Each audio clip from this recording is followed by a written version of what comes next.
Halo semuanya, selamat datang di video Cranium. Pada kesempatan kali ini kita bakal belajar bareng-bareng nih terkait video cranium yang dibagi menjadi 4 topik bahasan. Di antaranya ada neurocranium, viscerocranium, topografi, serta bangunan pentingnya. Selamat menonton! Pada dasarnya, kranium terdiri dari 2 bagian. Yang pertama adalah neurocranium. Neurocranium adalah bagian dari kranium atau tulang kepala kita yang berfungsi untuk melindungi otak. Sedangkan untuk viscerocranium merupakan bagian dari tulang wajah kita yang berfungsi untuk menyusun wajah kita. Untuk tulang neurocranium terdiri dari beberapa tulang.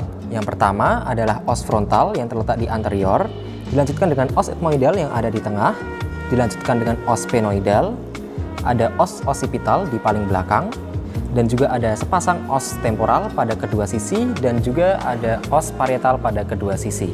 Pada viscerocranium terdapat beberapa tulang.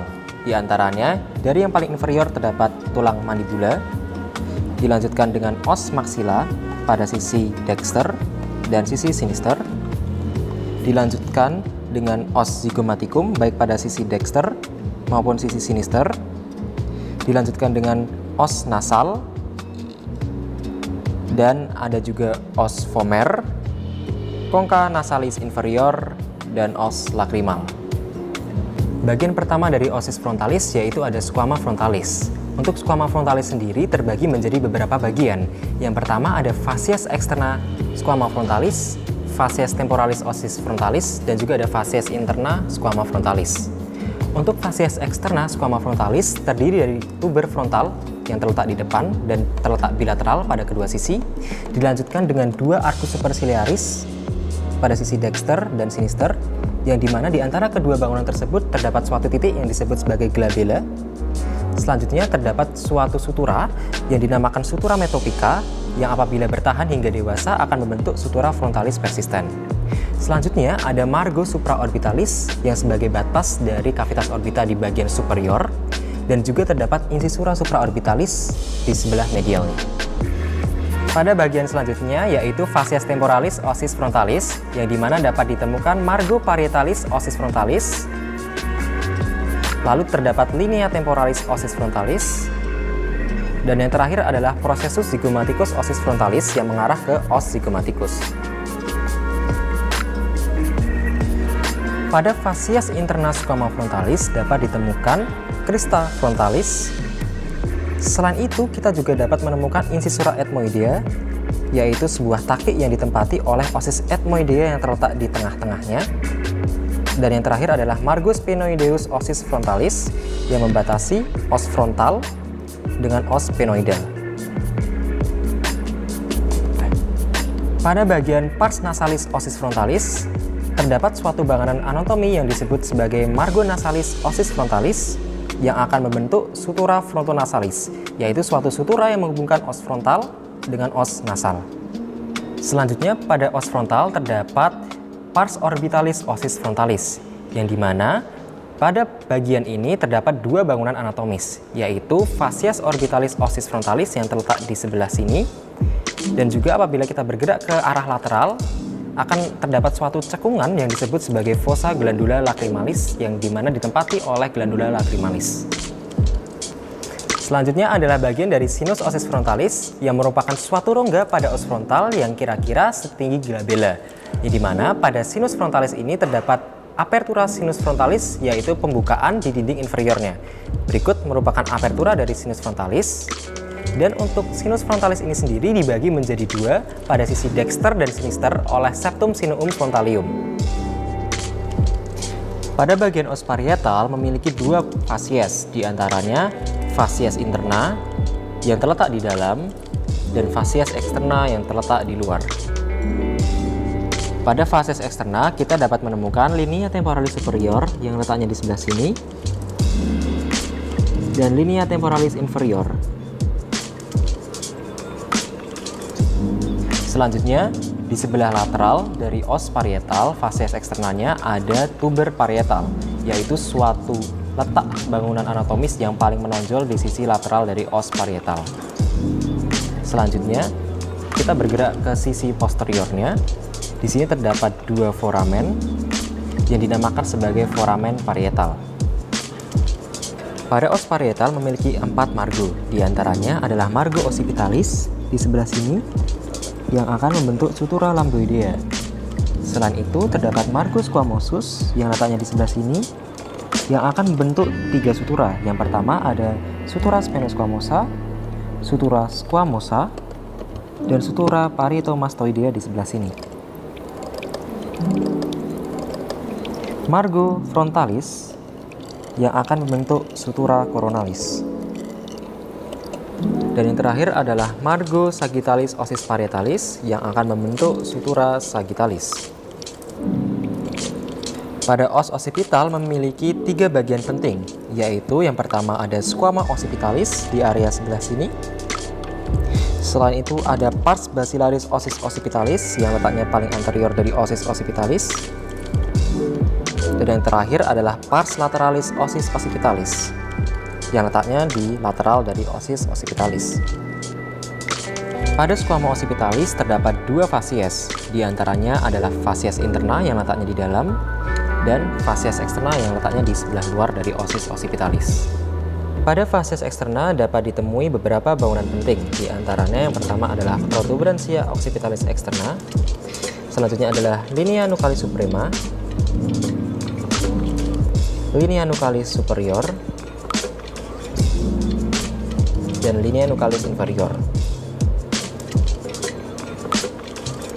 Pada fasies interna squama occipitalis terdapat beberapa bangunan anatomis, diantaranya terdapat foramen magnum yang berada di midline. Selain itu terdapat foramen jugulare yang terletak pada kedua sisi. Yang terakhir, pada bagian inferior dari ossis occipitalis terdapat tuberculum pharyngeum yang letaknya di sebelah sini.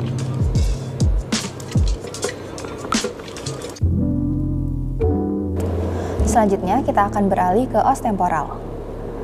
Pada os temporal, kita dapat menemukan beberapa bagian, yaitu pars petrosa ossis temporalis, yaitu bagian yang bisa dicubit.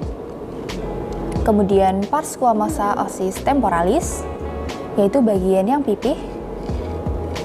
Kemudian pars tympanica ossis temporalis, yang turut membentuk indera pendengaran kita. Selanjutnya kita juga dapat menemukan beberapa bangunan, yaitu salah satunya adalah fossa mandibularis, yang akan ditempati oleh processus condylaris mandibula, dan di anteriornya terdapat tuberculum artikular. Lalu selanjutnya terdapat fasies cerebralis partis squamosa ossis temporalis. Selanjutnya kita akan membahas mengenai pars petrosa ossis temporalis. Pada pars petrosa ossis temporalis kita dapat menemukan margo occipitalis ossis temporalis yang akan berbatasan dengan os occipital. Kemudian kita juga dapat menemukan processus mastoideus. Dan di bagian medialnya, kita dapat menemukan incisura mastoidea. Selanjutnya, kita dapat menemukan canalis caroticus yang akan dilewati oleh arteri carotis interna.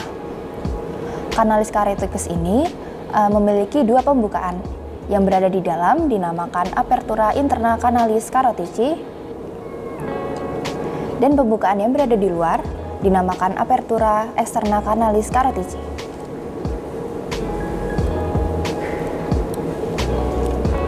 Selanjutnya, kita dapat menemukan fasies yang menghadap ke anterior, yaitu fasies anterior partis petrosa.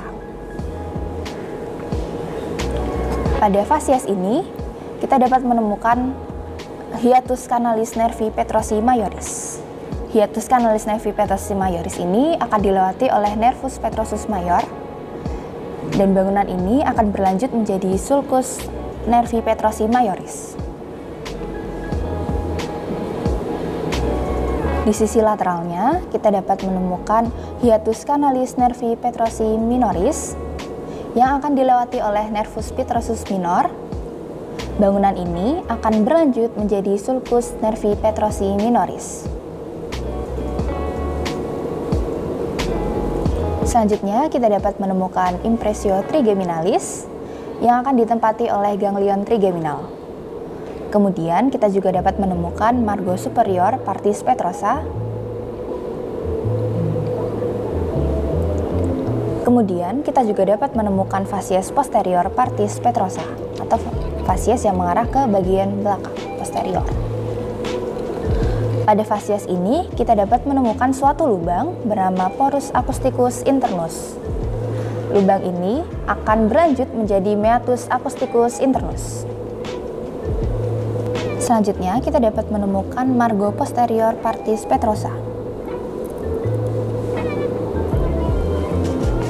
Pada margo posterior partis petrosa, kita dapat menemukan incisura jugularis osis temporalis. Di antara kedua incisura jugularis osis temporalis, terdapat processus intrajugularis osis temporalis. Nah, bangunan ini turut membentuk foramen jugularis. Selanjutnya, kita dapat menemukan processus styloideus osis temporalis. Di antara processus styloideus osis temporalis dan processus mastoideus, terdapat suatu lubang bernama foramen stylomastoideum. Foramen stylomastoideum akan dihubungkan dengan meatus acousticus internus melalui canalis nervi facialis. Bangunan-bangunan tersebut berada pada fasies inferior partis petrosa. Selanjutnya, kita beralih ke pars tympanica osis temporalis. Pada pars tympanica osis temporalis, kita dapat menemukan porus acousticus externus cranii yang akan berlanjut menjadi meatus acousticus externus cranii. Kemudian kita masuk ke pars squamosa osis temporalis. Pada pars squamosa osis temporalis, kita dapat menemukan margo parietalis osis temporalis yang berbatasan dengan os parietal. Selanjutnya, kita juga dapat menemukan margo sphenoideus osis temporalis yang berbatasan dengan os sphenoid. Selanjutnya, kita juga dapat menemukan fasies temporalis osis temporalis dan juga processus zygomaticus osis temporalis yang akan membentuk arcus zygomaticus. Selanjutnya, pada fossa mandibularis, kita dapat menemukan fasies articularis fossa mandibularis. Selanjutnya, kita akan membahas fisura yang ada di os temporal. Yang pertama, terdapat fisura petrotympanica, dan di anteriornya terdapat fisura petrosquamosa. Kedua fisura ini kemudian akan menyatu dan memanjang ke arah lateral menjadi fisura tympanosquamosa. Kemudian di antara processus mastoideus dengan pars tympanica osis temporalis terdapat suatu fisura bernama fisura tympanomastoidea.